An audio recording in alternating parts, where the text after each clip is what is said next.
Hi, everyone. I'm Mariangela Maguire, and welcome to Nothing But Now on Transformation Talk Radio. I really appreciate you joining me today. So, I hope that this show can be a space in your life where you can actually practice mindfulness, right? Bring attention and awareness to the present moment and give yourself time to relax into this moment, allowing yourself to find places in your experience that resonate with the topics I talk about, and so that it can deepen your understanding of yourself as you become a student of your own mind, of your own heart, of your own body, of your own habits of mind. Where does your mind go? How do you react in your body? When does your heart kind of constrict and when does it open?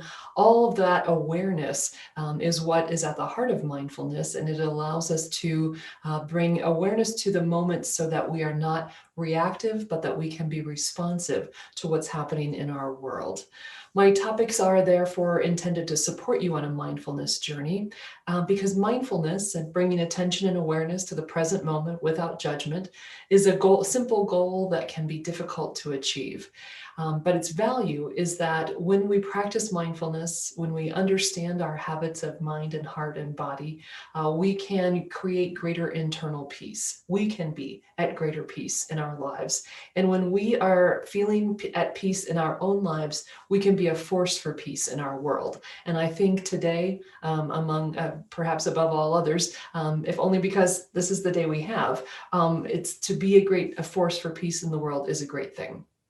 So I've often mentioned that in the last year, and part in results of the pandemic, my partner and I take a daily walk. She used to go to the YMCA to work out, then it closed, and I used to just sit on the couch and watch the news. And then we started walking together because it was a chance to get outside and it's not crowded at 6 o'clock or 5 o'clock in the morning whenever we decide to go. And so usually when we go, I don't have an agenda of what we're going to talk about. And sometimes, we're gone for about an hour. We might talk maybe half that time. Sometimes it's just kind of silly stuff, nothing in particular, rarely talk about anything important, except when she talks about work, that's important, and kind of giving her a chance to vent a little bit. So today, though, I did have an agenda, and my topics were twofold, or it's one topic, twofold: money and death. Right? Can you think of two topics that would be more delightful to discuss at 5:45 in the morning than money and death and the relationship between the two? But it had to be done. Because we're meeting with a lawyer tomorrow, and we've been together over 20 years, and several years ago, maybe like 4 or 5, we said we really need more formal documents, like wills and stuff like that. And so we went to see a lawyer, and he told us what we needed to do, and we never went back because it was money and death, right, that we were supposed to be talking about.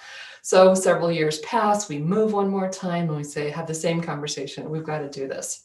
So we actually, again, talked to a lawyer, and she sent us some stuff, and she told us that we were going to meet, and we put a meeting on the calendar, and it's tomorrow. And we're supposed to talk about stuff like, who we're going to leave the money to. We don't have a ton of money, but there's going to be money. We don't have children, so it's not necessarily obvious. And what if we, both die at the same time? Then we have to think about it that way. And we do travel a lot together, so that actually could happen. And, you also have to have an executor and figure out who would we burden with that responsibility. Who would we leave money to if not to people? And then there's stuff like healthcare directives and oh man, it was kind of a long list. It actually isn't a very long list, but can you see me rubbing my hands together in anxiety? So I brought it up. I said, we've got to talk about some of these things. And we did for most of the hour, and the whole time, what did I notice? I noticed those two voices in my brain. One was that kind of dictator voice saying, why have you waited so long to talk about this? You were supposed to do this years ago. You could have done this 20 years ago, honestly, or 10 or 5 or 1. Why have you waited so long? But that really wasn't the loudest voice. The loudest voice was the dictator's partner in crime or frustration or anxiety or suffering, which is the needy child. And really, what that needy child was doing the whole time, she had her fingers in her ears and she was saying, la, la, la, la, la, la, la, la, la, please change the subject. I don't want to talk about this. Couldn't we just go get a donut? Over the last 3 weeks, we've been talking about what the Buddhists call the 3 root hindrances to insight, or the 3 defilements. And Sharon Salzberg explains that these 3 habits of mind, aversion, grasping, and delusion, are the mind's way of getting in the way of itself. So aversion is rejecting or turning away from that which we don't want. Grasping is clinging to what we do want. And as the editors of Tricycle magazine write, delusion is the folly of thinking that we can get what we want to the exclusion of what we don't want.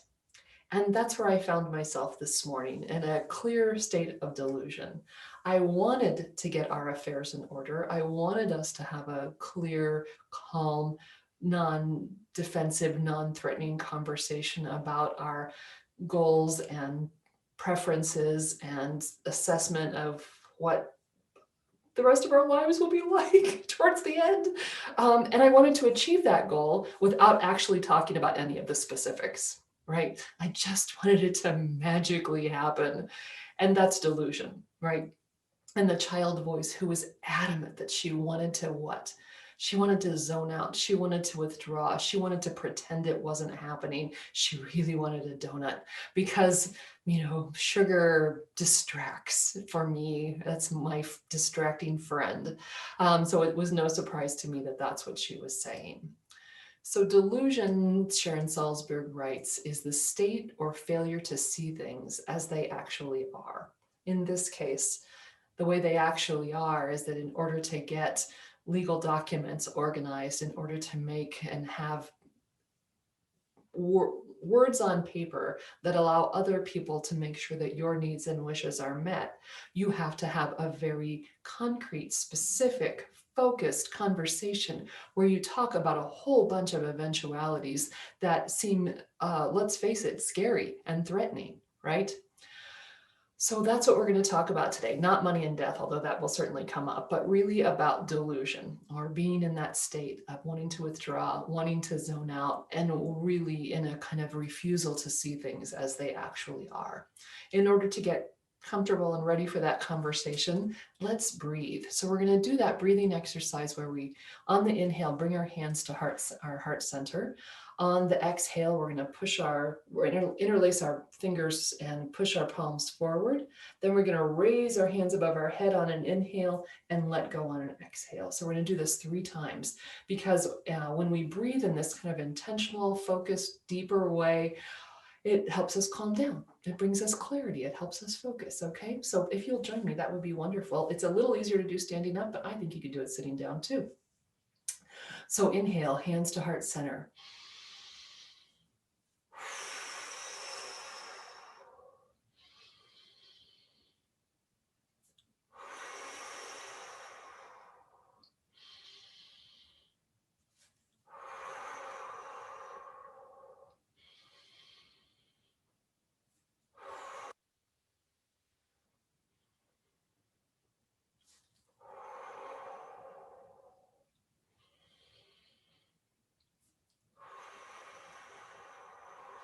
Thank you for joining me with that. And then we'll just breathe normally. And sometimes I like, after I do a breathing exercise, to kind of roll my shoulders or wiggle my fingers and toes. It's just a way to feel present in your body as well as present in the moment.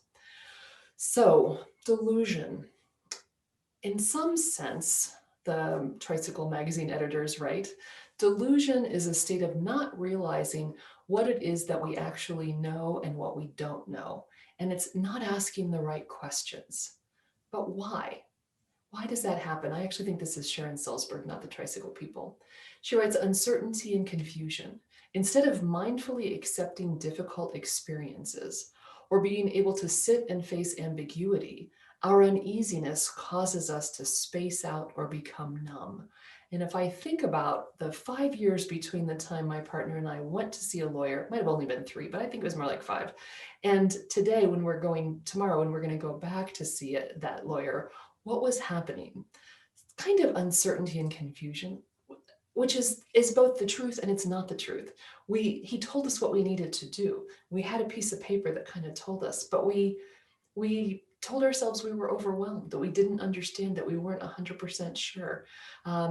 One of the things that was interesting about our conversation this morning, and I kind of said this right from the get-go, is I don't really want to talk about this. I just wanted to kind of hoard what it was that I thought I needed to decide for myself. And this idea that we were going to make these decisions together made me uncomfortable and anxious, right?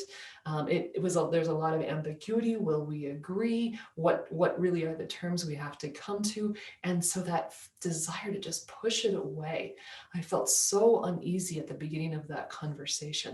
And in those 5 years, we've told ourselves over and over again, yeah, we should do it, but we're not going to do it. We don't know what to do. It's too overwhelming. There are too many decisions.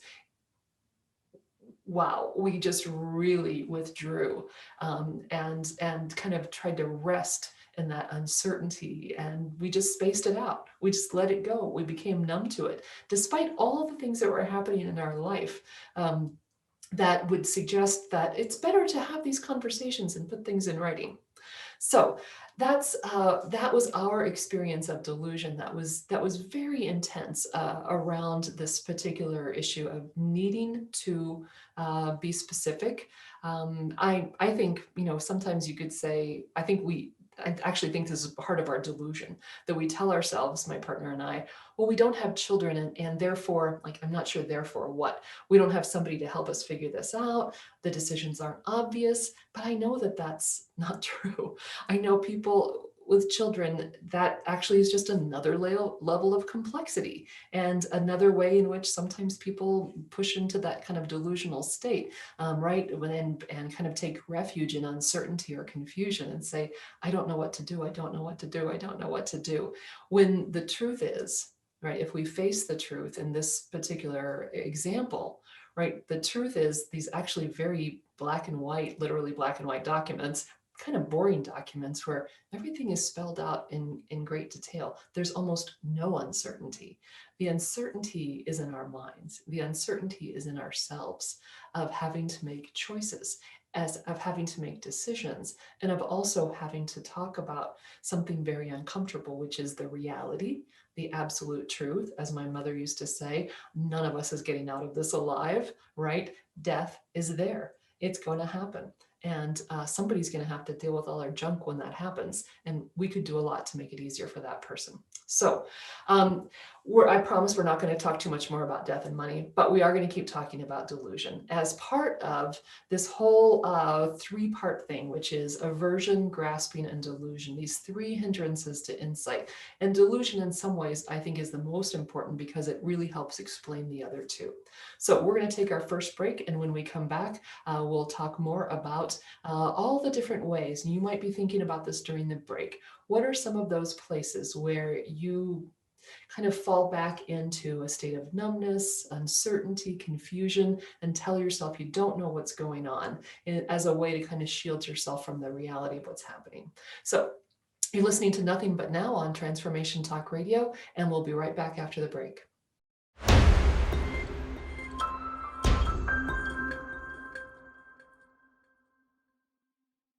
Hi, everyone. Welcome back to Nothing But Now on Transformation Talk Radio. I'm so glad you could join me today. We're here today talking about delusion, which is one of the 3 defilements Buddhists say, or one of the 3 hindrances to insight. So aversion often shows itself as anger or hatred, right? They're states of mind that really, Jack Kornfield says, it strikes against experience. We push it away, rejecting what is presented in the moment. And the thing about aversion that he reminds us that's so important is that we tend to think of aversion as rejecting what is out there as really making it about the external world, where aversion really is what's happening inside us. It's the story we bring to what's happening on the outside. So it's because he writes, in fact, however painful our experiences may be, they're just painful experiences until we add the response of aversion or hatred.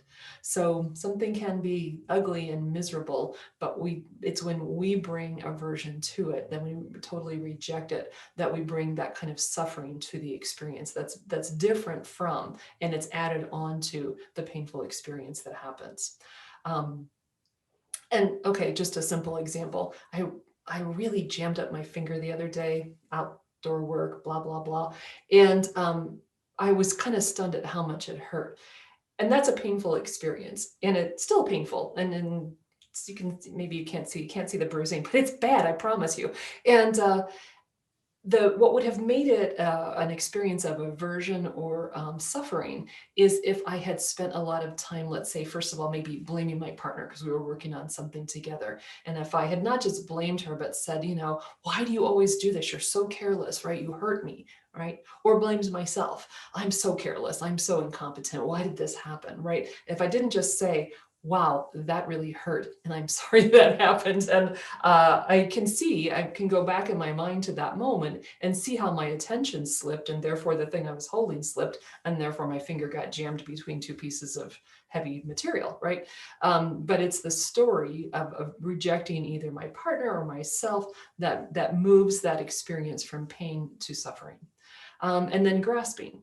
And I love what Cornfield says about grasping. It's when it's the greediness, and it can be a greediness and a clinging on to material things, but also ideas, a sense of self, identity. And he writes, for the voice of wanting or grasping, what is here and now is never enough. What is here now is never enough.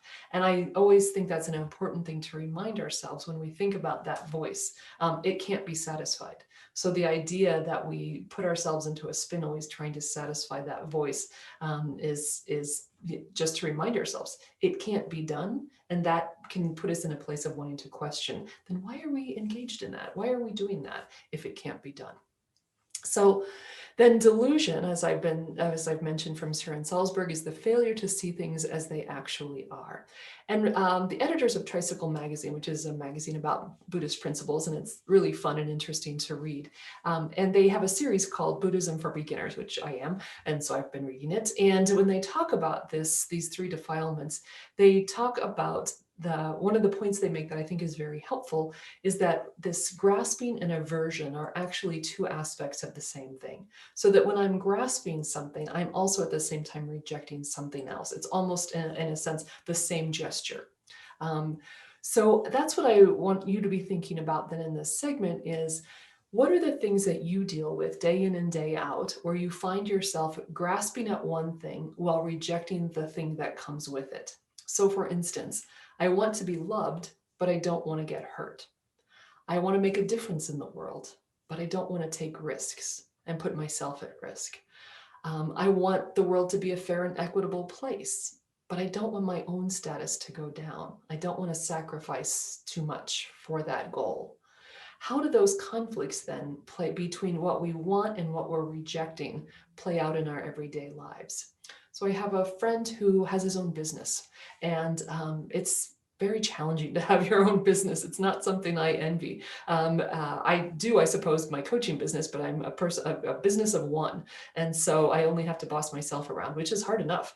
But he has people who work for him. So one of the things that he's really noticed as his business has grown and evolved over time, and that he's, I think, coming more to terms with this recognition, he's trying to see things clearly, which is he wants his own business. He loves the creativity and the autonomy that comes with it, but he doesn't want to be a boss.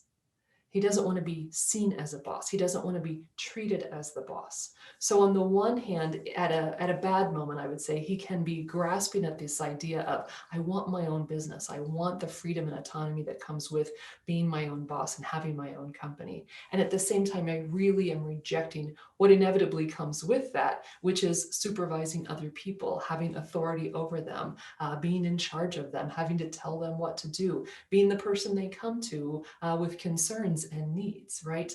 And because the reality is that sometimes it's really uncomfortable to have authority over other people. And so in a delusional state, right, when he is simultaneously grasping at wanting his own business, rejecting the idea that he's the boss, he falls into sometimes what might be considered delusion or confusion or uncertainty. Well, I don't know what to do. I can't possibly be in charge of all this because I don't really know what I'm doing. I don't have an MBA, right?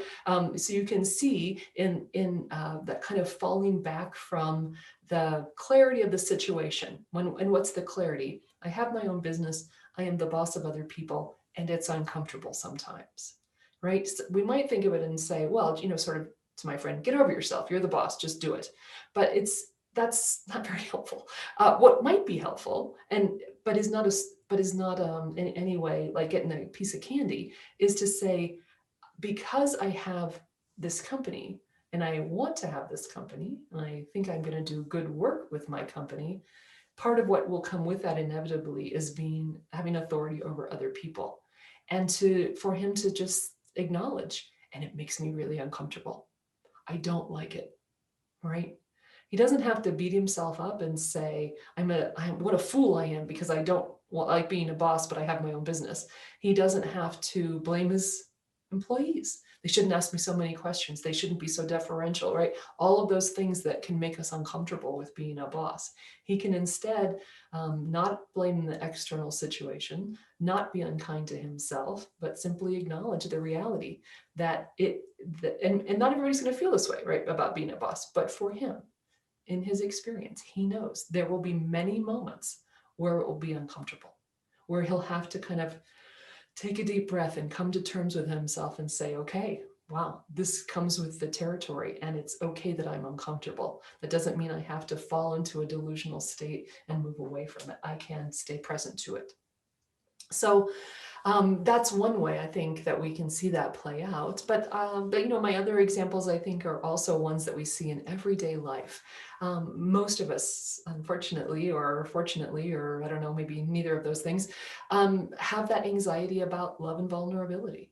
We want to be loved. We want to be in love, but it makes us vulnerable to other people and to another person. And think about the kind of work we do to both simultaneously grasp at or be in love, and at the same time turn away from and steel ourselves against the possibility of, let's say, rejection or disappointment or frustration, right? That we don't want to be hurt by the other person. And how do you do that? How can I stay open to love and whatever that brings without being vulnerable?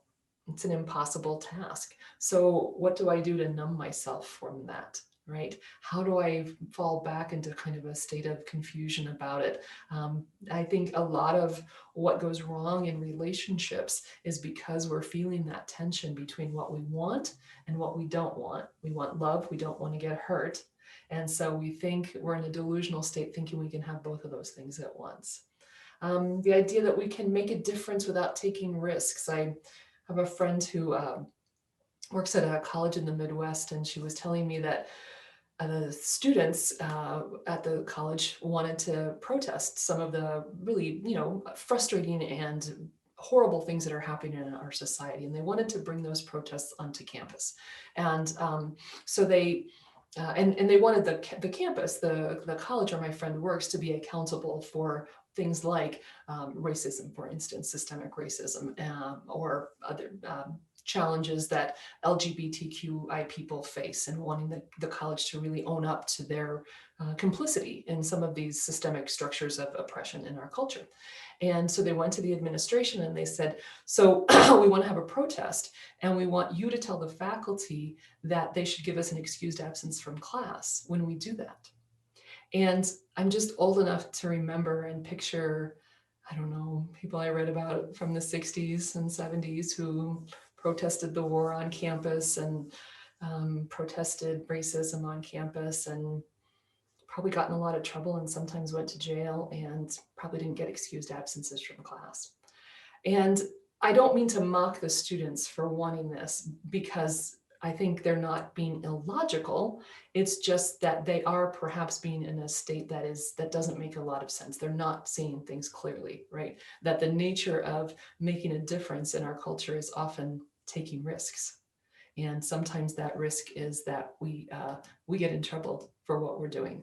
And so, but they, they want these two kind of oppositional things, and are confused and frustrated and don't understand why that can't be possible, to do those two things. Although it probably is technically possible. I think very few administrations would tell faculty that they have to give students an excused absence for anything, but in particular, but I don't know, maybe. And then, my other example, equality and fairness, right? I want that for the world, but I don't want it at my cost or my expense, right? Jacob, the producer, and I were saying we didn't get a chance to listen to President Biden's address last night, but I imagine if you just thought about what he's asking and suggesting that we need in our country, many of us, most of us, and polls suggest more than 60% of us would say, yeah, we want those things. We want to end child poverty. We want people to have better access to education. We want all of those things. But I don't want less take-home pay, right? I don't want higher property taxes. It's hard. It's hard for me to, and so I get into that state of delusion. And what do? Sometimes I might just turn away from the whole thing. I don't want to hear about it. It's too much. It's too much. I can't do anything about it, right? And that's what that delusional state is. I want to live in a particular kind of society. I don't want to sacrifice, if it means that I don't want to have to sacrifice myself in order for that to happen. And so then I'm lost. And then how people feel when they feel that way. They feel helpless, they feel hopeless, they feel paralyzed, they don't know what to do. So and so I just want to end this segment with a quote again from the folks at Tricycle Magazine on this topic of delusion, and how they are, how it is really a state of both being in the state of aversion and grasping at the same time. My clinging to something I want is always in resistance to something I don't want. My resistance to something I don't want resides in my preference for something I do want. It's a situation that leaves me pushing and pulling simultaneously, which is a matter of considerable strain. When I put myself at odds with circumstance, I'm certain to suffer, just as the Buddha said I would, right? When we are grasping and rejecting something at the same time, we think of the strain. Think of the terrible internal strain we experience when we are doing that. That's suffering right there, writ large. And it can happen in very small ways in the course of our daily life. It can happen around these kind of big picture issues. But either way, it's the question of, can we bring some conscious awareness to that habit, to that tendency that we have? And in the first show I did on aversion, I said, I think aversion is very easy for me to notice in my life. I'm pretty aware of things that annoy me and that I reject and that make me angry. And grasping, I struggled with a little bit more. I wasn't so sure I could always identify those places where I'm grasping. But that's a great thing about becoming a student of your own mind and practicing mindfulness, or engaging mindfulness practices in your daily life, is it can help bring a sensitivity to either one or the other. Maybe you're better able to notice one or the other in your life. But if you bring this idea of delusion, and especially the way I've been talking about it today, to conscious awareness also, then when I notice what I'm rejecting, I can also notice what I'm grasping, right? I'm this morning, I'm rejecting this uncomfortable, miserably uncomfortable, I thought, conversation that we had to have. And what am I clinging to? I don't know, a fantasy that we're not going to die, something, right? I'm clinging to, well, and that probably is exactly right? That I just don't have a kind of childish desire not to notice the reality that we're all going to die, and that there's going to be paperwork attached to that experience. So I think we're going to go ahead and take our next break. And when we come back, we'll talk a little bit more about this, noticing these habits of mind around delusion and aversion and grasping, and what we can do about it so that we can be in a state of awareness and not have those barriers to insight in our daily lives. You're listening to Nothing But Now on Transformation Talk Radio, and we'll be right back after the break.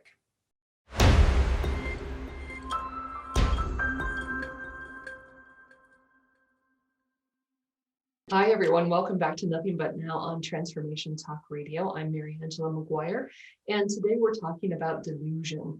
We are talking about that experience we have where we kind of fall back into a state of saying, oh, I don't know what's going on. I'm not sure what to do. Maybe I want to numb myself out. I really want to back away from it entirely. I don't want to think about it. And what some of the Buddhist psychologists I read talk about is the way that delusion is one of the three hindrances to insight, and the other two are aversion and grasping. And that really, when we're in a state of delusion, when we aren't seeing things clearly, it's because we're caught between grasping and aversion. We're trying to cling to something and make it happen in our lives without, and at the same time rejecting what might be, what might come with that. So the classic example would be love, that I want love in my life, but I don't want risk getting hurt. And I don't want to be hurt, and I don't even want to be at risk of getting hurt. So I'm clinging to the prospect or the opportunity for love, but at the same time, I'm doing whatever I can to make sure that I'm not going to get hurt. And what would that look like in a relationship, right? Always sort of, it could be really being very controlling and wanting to grasp onto and manage the other person so that you make sure they don't hurt you. Manage yourself, keeping yourself kind of shut down and closed off so that you don't get hurt, right? And that's really kind of a state of delusion, not really seeing things clearly, because it is the nature of love to be at risk, to be vulnerable to the other person. Then the more open we are, the more vulnerable we are, but also the greater capacity that we have both to, I think, give and receive love. So what we want to talk about in this segment is places where we can really, I think of this as drilling down in my daily experience to understand my habits of mind, to understand what happens when I am in this kind of state. So it can be, we really want to notice our habits of mind, and it's an exercise in noticing both the tendency towards aversion. From what do we recoil, right? What fills us with dread?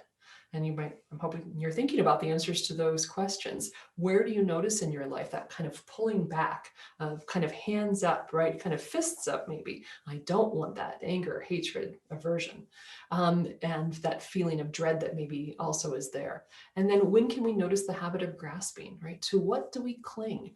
What are we afraid to let go of? And then finally, when are we in the presence of delusion, trying to get what we're greedy for while keeping anything that upsets us or makes us uncomfortable at bay? So I'm going to tell you a story that I think is very common, in the sense of it's an everyday thing that happened to me, that happens in my life. And I'm going to kind of walk you through how I thought about it with this effort, this really concentrated and concerted effort to notice what was happening in my mind, to notice when I was in the presence of any of these three delusions or defilements. And it is just the most routine kind of thing that happens in our lives. We had to call the plumber because we'd had a utility sink in our basement that we had to remove. We needed a new one installed, and my partner and I did a fabulous job of putting the new utility sink together. And then we got to the plumbing, and that's where the helpful video from the manufacturer stopped. And so they were no help in telling us how to do the plumbing. It wasn't really that complicated, but it was beyond us. So we called a plumber, and he came very quickly and gave us an estimate. And then he came within 3 or 4 days to do the work. And I'll be honest with you, I was feeling pretty proud of myself about how quickly I had gotten the whole thing handled. And then my partner came home that night that the work was done, and she went down to look at it, because who doesn't want to see a shiny new utility sink that's been installed? And she said, hey, it's not level. The water is pooling at the back of the sink. And worse than that, and there was actually water in the sink. So she knew that. So she told me that, and I could feel the tension. I was kind of closing down a little bit, tension. And then she went back and she said, and I didn't really want them to attach it to the wall. And I knew that, but I didn't think there was a way around it. and it's a different kind of utility sink than in the old houses we've lived in before, blah, blah, blah. But anyway, so she was kind of annoyed by that. And then she said, and the pipe is leaking. So I had been really shutting down. And when she told me that, I'm like, okay, we've gone beyond. She doesn't like the way it looks. We're at a place where something has to be done. So I felt anxious. I felt uncomfortable. I was bringing, so there's pain, not physical pain, obviously, but something's gone wrong. And what am I bringing? What's the story I'm bringing to it? I'm not competent.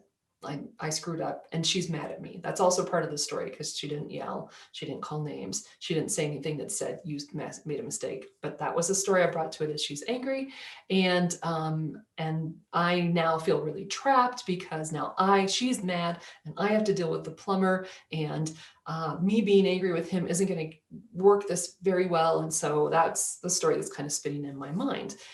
And what I really want, and that's the needy child, is for her to just stop talking. That's really the most persistent thought in my head. And I say to her, okay, I'll handle it. I'll call them in the morning, right? I just don't want to talk about it anymore. So we went to bed, and she kept talking about it. And so I finally, because I was so anxious and unhappy, sometimes, I find I can go two ways when I get into a situation like this. I can either keep spinning into that unhappy, anxious aversion, or and really seeking delusion, really seeking a way of grasping, let me get out of this, let me get out of this.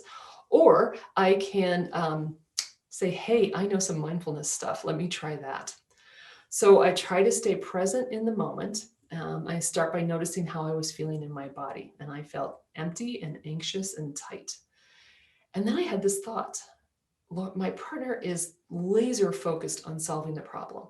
Right. And the last thing she said to me, in fact, before she went to sleep, is, well, he'll have to detach the pipe and then take the sink off the wall and then reattach the pipe and then straighten the legs, and then it'll be level, and then we'll drain.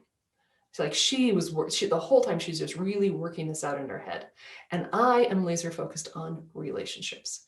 I'm just thinking about how she sees the situation and how she feels and how I've handled this and how she sees me handling this. And I'm thinking about how I'm reacting compared to how she's reacting, and that conflict between us. And I'm thinking about the plumber and how I'll have to deal with him and the relationship there and what I can do about that. So in the morning, my first thought is to sleep longer and not meditate. Because when I'm anxious and in a state of delusion, I just want to make it worse. That is my habit of mind. Just make it worse. Just crawl back into the hole. Just sit down and shut down. And I decided, okay, I'm going to get up anyway. And I gave it a shot, and I did meditate. And we went for our walk. And at one point she said, it's going to be okay. We're going to get this fixed. And I agreed, and we kind of punched each other on the shoulder, and it was not all fine, but it was better.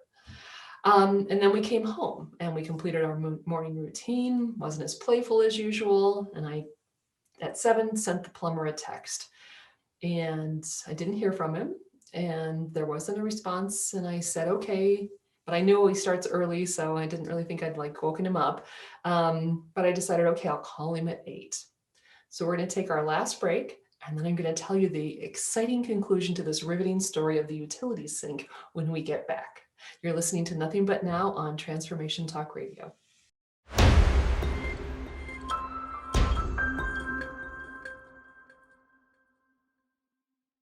Hi, everyone. Welcome back to Nothing But Now on Transformation Talk Radio. I'm Mariangela Maguire, and today we're talking about the experience of aversion, turning away from something, delusion, grasping, clinging to something that we do want, and then delusion being that state of thinking that we can get what we want and not have to deal with what we don't want.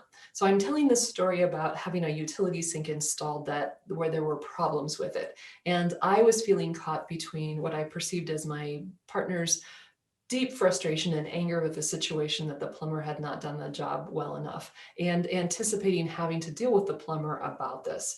And I really was in a state of delusion in the sense that I just wanted it to all go away. I didn't want to have to deal with any of these feelings and any of this sense of conflict. I wanted everything to be okay without having to do the work of kind of managing that, and was really bringing a lot of there was the experience of, okay, this is a fact, the pipe leaks on the sink. And what I was bringing to that was a lot of anxiety and frustration. So the morning after we find out that the pipe is leaking, I've reached out to the plumber.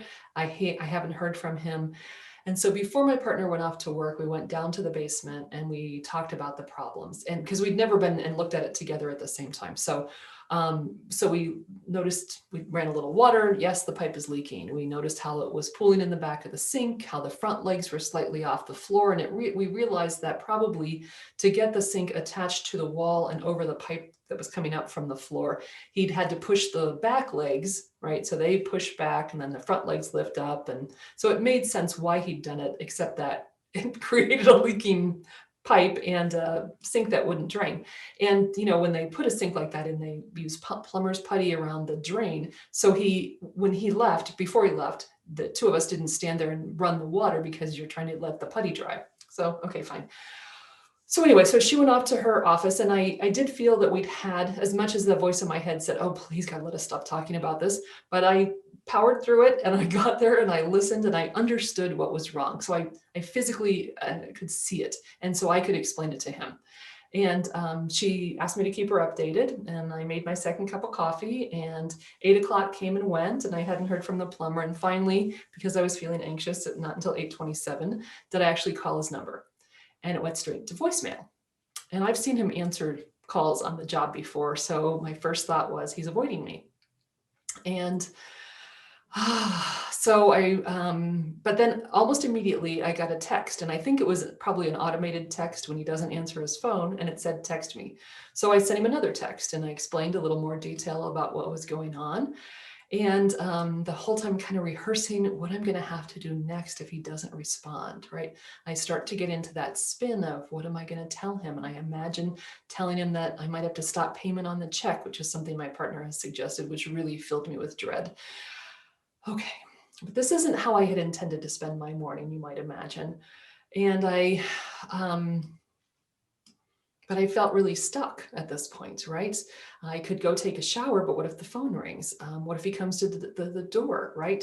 And again, that urge to sit down and shut down, right? To either crawl into bed and pull the covers over my head or turn on the television and drink a third cup of coffee, but something to get me out of the anxiety of dealing with this stressful, conflict-ridden situation. So I went upstairs instead, and I kept moving, which is a key to this, I think. And I figured out what it would take and what it would cost to stop payment on a check. That is not a very good option. And then I went to the bedroom and started making the bed. And making the bed is something I try to do as a mindfulness practice to bring my full attention to the present moment without judgment. And usually I try to just focus on the bed. But this day I brought an intention to the bed making, which was I'm going to spend time focusing my attention on positive thoughts about the plumber. And I hope you're not laughing, although I don't care. Go ahead and laugh. It might sound silly, but I started thinking about, and not just oh, he was a nice man. Oh, everything's going to be fine. I wanted to talk about or focus on and think about reality, right? So I started thinking about the conversations I'd had with him the day before. He was very friendly. He was also very proud of his work. So I tell myself in this moment that he is a person who cares about the quality of his work. He wants to be well thought of as a professional. And just as I finish straightening the bedroom, I get a text, and it's the plumber, and he wants more information about the problem. And I provide it, and I feel elated. And then he doesn't respond for a while. So I take the phone into the bathroom and I shower and dress. And these are also activities I sometimes use to clear my mind. And now I'm reminding myself again, he wants to be good at his work. He wants people to think well of him. He is somebody who's proud of his professional accomplishments. And then a thought strikes me. People who are electricians and plumbers and builders of all type, I never think of that those as helping professions.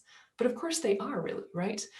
They're helping people in all sorts of ways, just like teachers and healthcare professionals. They help people solve problems. And in their case, they bring water and light and safe spaces to us. So as I get out of the shower, he texts again. And it's a simple, okay, presumably he understands the situation. So I write and I tell him, hey, I'm not available from 12:30 to 1:30, but you can come before or after. And he texts and says, okay, thank you.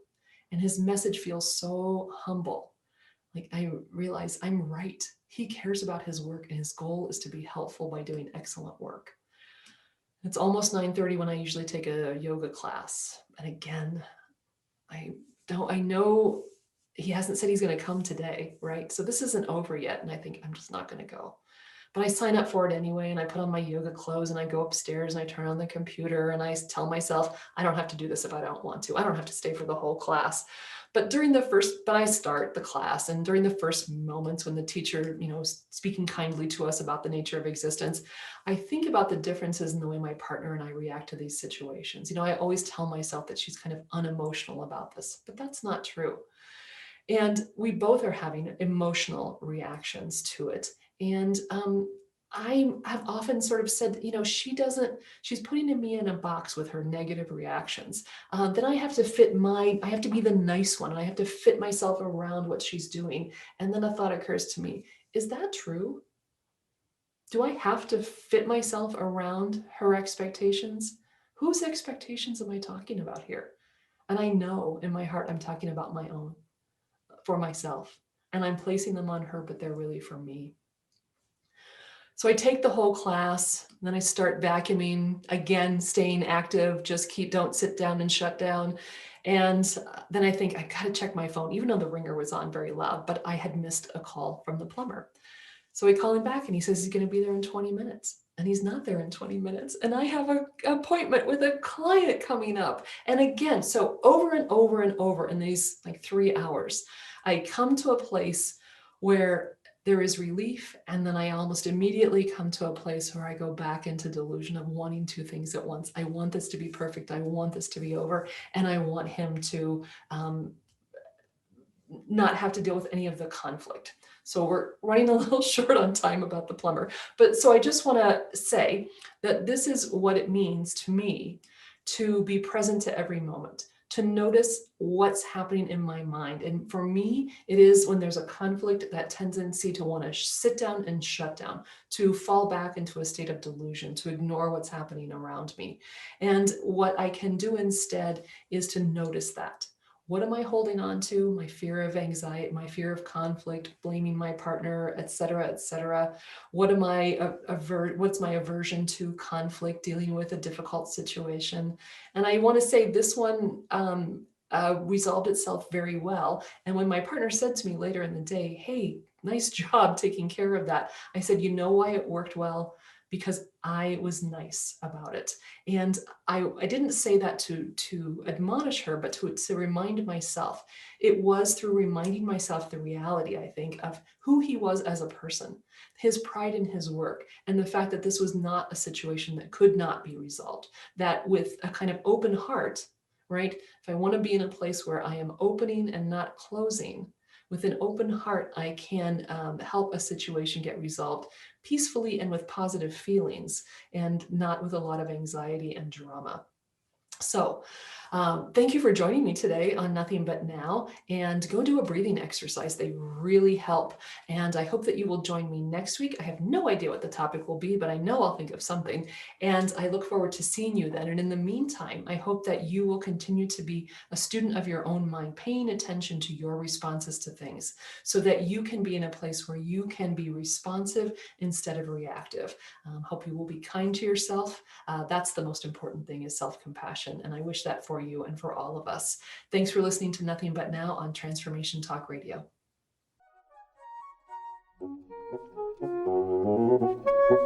You've been listening to Nothing But Now, Mindful Living with Dr. Mariangela Maguire on Transformation Talk Radio. Join me next time as we continue to practice mindfulness and challenge ourselves to change. If you'd like to find out more about my work or contact me, please go to my website, maguirelifecoach.com. That's maguirelifecoach.com. See you next time. The music for Nothing But Now was created by Salt Theory.